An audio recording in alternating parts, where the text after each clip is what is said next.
هذه المشاعر التي يقام فيها موسم الحج. أما ما سوى ذلك فليس من السنة، وليس فيه فضل ولا أجر، ولا يصح هنا دعاء ولا عبادة. الحمد لله رب العالمين والصلاة والسلام على محمد وآله وأصحابه أجمعين. கனிமான ஹாஜிமார்களே ஹாஜியாக்களே, ஜபலு அரஃபா, அரஃபாவுடைய மைதானத்தில் நாம் நின்று கொண்டிருக்கிறோம். நபிகள் நாயகம் ஸல்லல்லாஹு அலைஹி வஸல்லம் அவர்கள் சொன்னார்கள், அல் ஹஜ்ஜு அரஃபா, ஹஜ்ஜி என்பதே அரஃபா என்றார்கள். ஹஜ்ஜினுடைய ஃபர்லுகளில் ஒரு ஃபர்லு அரஃபால தங்குறது. ஒரு ஹாஜி ஹஜ்ஜினுடைய அமல்கள்ல வேற எதையாவது விட்டுட்டா ஹஜ்ஜி கூடிடும். அரஃபாவுடைய மைதானத்துக்கு வந்து தங்கலன்னா பிறை 9 அன்று லுஹருடைய நேரத்திலிருந்து அசருடைய நேரம் முடிகின்ற வரை, மகரிபுடைய வக்து ஆரம்பிக்கின்ற வரை ஒரு ஹாஜி அரஃபாவுடைய மைதானத்தில் தங்கணும். அதாவது ஜவாலு ஷம்ஸிலிருந்து, சூரியன் உச்சிக்கு வந்ததிலிருந்து குரூபு ஷம்ஸ், சூரியன் மறைகின்ற வரை அரஃபாவுடைய மைதானத்தில் ஒரு ஹாஜி ஹஜ்ஜியுடைய காலங்களில் தங்கணும். வேற எதையாவது அமல்களை விட்டு விட்டால் கூட ஹஜ்ஜி கூடிடும். அரஃபால ஒரு ஹாஜி தங்கினா ஹஜ்ஜி கூடாம போயிடும். அதனால என்ன பண்ணுவாங்கன்னா, உதாரணத்துக்கு ஒரு ஹாஜி ஊர்ல இருந்து ஹஜ்ஜி செய்ய வராங்க, உடம்பு சரியில்லாம போயிடுச்சு, அல்லாஹ் பாதுகாக்கணும்.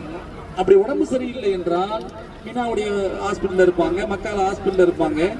ஹஜ்ஜினுடைய காலம் வந்துருச்சு, அவங்க வந்து எப்படிப்பட்ட நிலையில் இருந்தாலும் அங்க இருக்கிற ஹாஸ்பிட்டல்ல இருந்து ஆம்புலன்ஸ் வச்சு இங்க உள்ள ஹாஸ்பிட்டல் கொண்டு வந்துருவோம். அப்ப என்ன தெரியுங்களா, இங்க வந்து மயக்கமா இருக்காங்க வைங்க, அல்லது ஐசியூல இருக்காங்க வைங்க, சுய நினைவு இல்லாமல் இருந்தாலும் கூட இங்க வந்துட்டா ஒரு ஹாஜ், அவருக்கு எங்க இருக்குது கூட அவருக்கு கூட தெரியாது. அங்க இருக்கிற பேஷண்ட் எங்க செஞ்சிருவாங்க, அரஃபாவுடைய நாள்னா அரஃபாவுடைய மைதானத்துல இங்க இருக்கிற ஹாஸ்பிட்டல் கொண்டு வந்துருவாங்க. அப்ப கண்டிப்பாக கட்டாயமாக எந்த ஹாஜியாக இருந்தாலும் பிறை 9 அன்று அரஃபாவுடைய மைதானத்துக்கு வந்தாங்க. அரஃபாவுடைய நாள் என்பது ரொம்ப முக்கியமானது. பிறை 9, இதே துல்ஹஜ் பிறை 9 நம்ம ஊர்ல நம்ம என்ன பண்ணுவோம், நோம்பு அரஃபாவுடைய நோம்பு வைப்போமா இல்லையா? அதே மாதிரி இங்க அரஃபாவுடைய நாள்ல ஹாஜிகள் கையேந்தி துவா செய்வாங்க, கண்ணீர் மல்க துவா செய்வாங்க. அந்த அரஃபாவுடைய நாளில் நபி ஸல்லல்லாஹு அலைஹி வஸல்லம் சொல்லும்போது, இந்த நாள், இந்த மாதம், இந்த இடம் ரொம்ப சிறப்பானது சொன்னார். பிறை 9 என்ற அந்த நாளும் சிறப்பானது, இந்த அரஃபாவுடைய மைதானமும் சிறப்பானது. அதே போன்று அந்த அரஃபாவுடைய மைதானத்தில் அந்த மாதம், துல்ஹஜ்ங்கிற மாதமும் சிறப்பானது என்று நபி ஸல்லல்லாஹு அலைஹி வஸல்லம் சொன்னார்.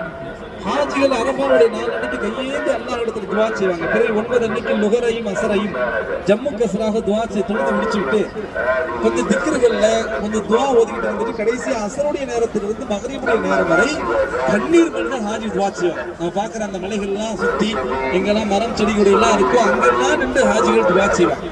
துவா ஏற்றுக்கொள்ளப்படுகின்ற நாள் அரஃபாவுடைய நாள். ஒரு கட்டத்தில் அல்லாஹ் தஆலா எல்லா ஹாஜிகளுடைய துவாவையும் கபூல் செஞ்சிருவான். ஹாஜிகளுடைய துவா கபூலான பிறகு எல்லா பாவங்களையும் அல்லாஹ் தஆலா ஹாஜிகளுக்கு மன்னிச்சிருவான் அரஃபாவுடைய மைதானத்தப்ப.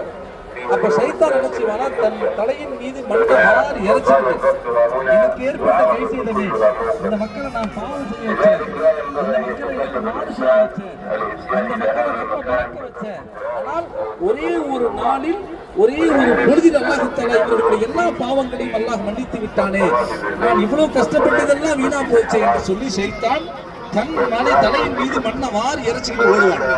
அந்த அளவுக்கு ஹாஜிகளுடைய பாவம் மன்னிப்பு வழங்குகின்ற இடம் மிக முக்கியமான இடம் இந்த அரஃபாவுடைய மைதானம். இப்ப நம்ம பார்க்கறது கூட்டங்கிறது ஒரு சாதாரண கூட்டம். இங்க போனா 1 லட்சம் பேர் 2 லட்சம் பேர் இருப்பாங்க. அரஃபாவுடைய நாள் அன்னைக்கு 20-30 லட்சம் பேர் இந்த இடத்துல இருப்பாங்க. நிக்கிறதுக்கு இடம் இருக்காது. இப்ப பாக்குற இந்த வெயிலே இல்லை. இப்ப குளிர் காலத்துல இருக்கிறோம், கிட்டத்தட்ட மிக கடுமையான வெயில். மிக கடுமையான வெயில் சொன்னா எந்த அளவுக்கு தண்ணி குடிச்சாலும் பத்தாது, அவ்வளவு கடுமையான வெயிலா இருக்கும். வெளியே நிக்க முடியாது, ஏசி இல்லாம இருக்க முடியாது, ஏர் கூலர் இல்லாம இருக்க முடியாது. அப்படிப்பட்ட கடுமையான சூழலில் செய்யப்படுகிறது ஹஜ். ஹஜ்ஜுங்கிறது லேசு கிடையாது. உம்ரா வந்தோம், சொகுசா இருக்கிறோம், தங்குறோம், போறோம், இது அல்ல. ஹஜ்ஜினுடைய காலங்கள்ல குறிப்பாக அந்த 5 நாட்கள் கிட்டத்தட்ட 50 கிலோமீட்டர் ஹாஜிகள் நடந்தே ஆகும். ஒரு 50 கிலோமீட்டர் தூரம் ஒவ்வொரு இடத்துக்கும் ஹாஜிகள் நடந்து போற மாதிரி தான் இருக்கு. இப்ப நம்ம அரஃபாவுடைய மைதானத்துல இருக்கிறோம். இங்க அரஃபால இருந்து முஸ்தலிஃபா போகணும், முஸ்தலிஃபால திரும்ப மினா போகணும், மினால இருந்து ஷைத்தானை கல்லடிக்க போகணும். இப்படி ஒவ்வொரு இடத்துக்கு போறதுக்கு இப்பவே பஸ் டிராபிக் ஆயிடுச்சு. அப்ப 20 லட்சம் ஹாஜிகள்னா ஒரு பஸ்ஸுக்கு 50 பேருன்னா அப்ப எத்தனை பஸ் வரும், எங்க நிக்கும்? அப்ப கடுமையான போக்குவரத்தும் டிராபிக்கும் வெயிலும் இருக்கிற அந்த நேரத்துல அதனாலதான் ஹஜ்ஜி சொல்லும் போது என்ன சொல்லுவோம்னா, கொஞ்சம் வயசு கம்மியா இருக்கும் பொழுதே ஹஜ்ஜினுடைய கடமை முடிச்சிடும். எல்லாத்தையும் முடிச்சுட்டு மகளுடைய கடமைகள் பரவாயில்ல, பேரன் பேத்திக்கெல்லாம் கடமை முடிச்சுட்டு தான் நம்ம வரோம். என் பேரனுக்கு கல்யாணம் ஆகணும், பேத்திக்கு கல்யாணம் ஆகணும், அதை முடிச்சுட்டு போறேன், இதை முடிச்சுட்டு போறேன்னு எல்லாத்தையும் முடிச்சுட்டு வர்றது ஹஜ்ஜி அல்ல. நமக்கு உடம்புல தெம்பு இருக்கும் பொழுது, நடக்க சக்தி இருக்கும் பொழுது அல்லாஹ் பொருளாதாரத்தை தந்தால் கட்டாயமாக சீக்கிரமாக ஹஜ்ஜிக்கு வரணும். அல்லாஹ் அப்படிப்பட்ட பாக்கியத்தை நமக்கு நம்முடைய குடும்பத்தார்களுக்கு நசீபாக்குவானாக.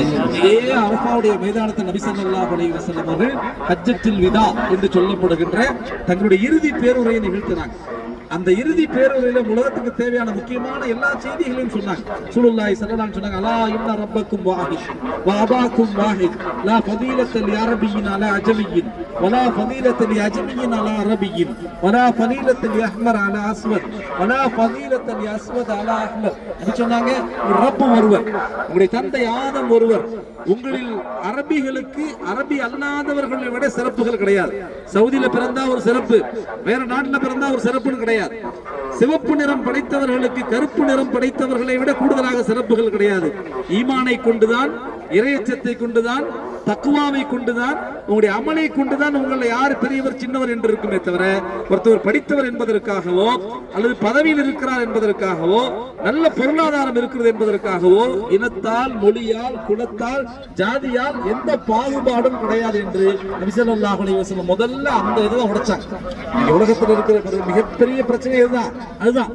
அவன் அந்த ஜாதி, இவங்க இந்த ஜாதி, அவங்க அந்த சமூகம், இவங்க இந்த சமூகம், அவங்க தாழ்த்தப்பட்ட மக்கள், இவங்க உயர் ஜாதி என்ற இந்த பிரச்சனை தான் இன்னைக்கு உலகத்தில் இருக்கிற அத்தனை பிரச்சனைகளுக்கு காரணம். அதை நபி ஸல்லல்லாஹு அலைஹி வஸல்லம் முதல்ல இந்த அரஃபா மைதானத்தில் உடைக்கிறார். அப்படிப்பட்ட பாகுபாடு இஸ்லாத்தில் இல்லவே இல்லை என்றார். நபி ஸல்லல்லாஹு அலைஹி வஸல்லம் பெண்களுடைய சிறப்புகளை பேசினாங்க.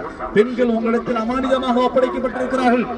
உங்களுடைய தாய், உங்களுடைய மனைவி, உங்களுடைய பெண் பிள்ளைகள், அவர்கள் எல்லாம் உங்களுடைய அமானிதம். அந்த பெண்களிடத்திலே நாளை எப்படி நடந்து கொண்டீர்கள் என்று மறுமையில் நீங்கள் விசாரிக்கப்படுவீர்கள்.